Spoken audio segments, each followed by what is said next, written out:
Long ago, in the time of gods and demons, there was a great battle between the forces of light and darkness. The gods, led by Indra, the king of heaven, had been weakened by a curse from a powerful sage. The demons, always hungry for power, saw their chance and attacked. The gods were defeated and forced to flee. In their despair, they turned to Lord Vishnu, the preserver of the universe, for help.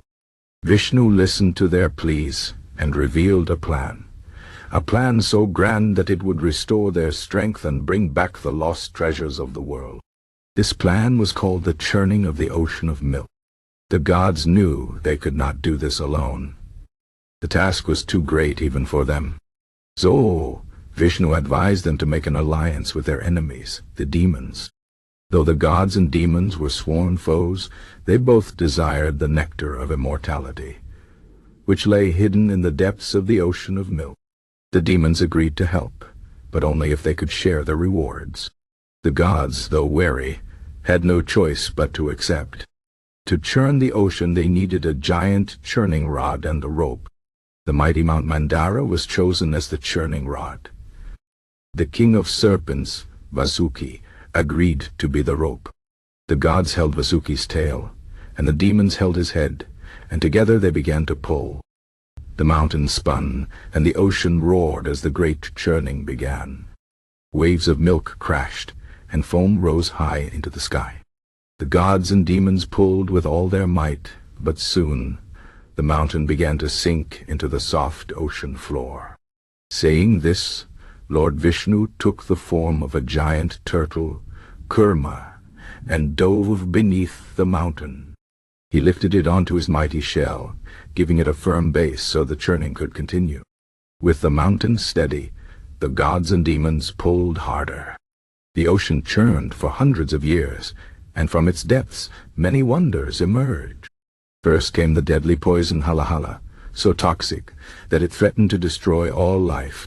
The gods cried out to Lord Shiva, the destroyer, for help.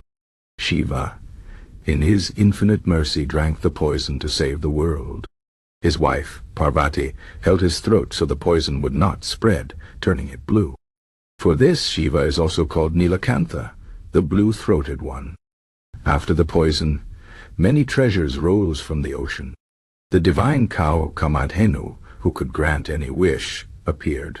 Then came the flying horse, Airavata, the white elephant Airavata, and the goddess of wine. Trees of gold and jewels emerged, and finally the physician of the gods, Dhanvantari, rose holding the pot of Amrita, the nectar of immortality. The moment the demons saw the Amrita, they forgot their alliance. They lunged for the pot, and a great battle broke out. The gods, still weak, were no match for the demons.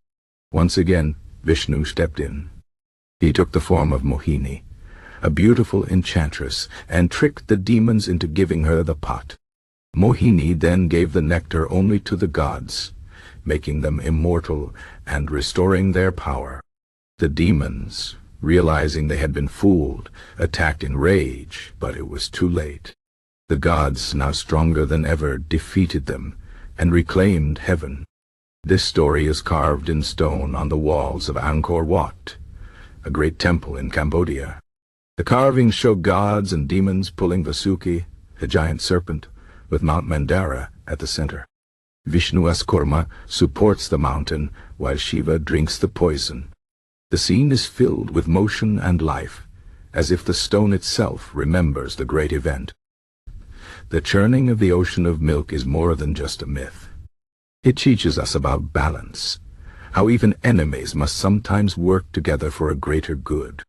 It shows the power of patience, for the churning took centuries.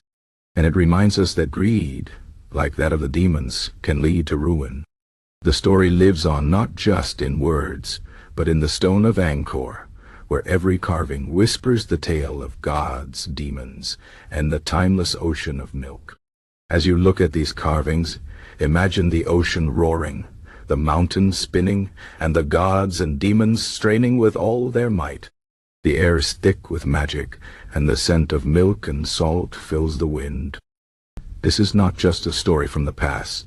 It is a moment frozen in time, waiting for those who listen to hear its lessons.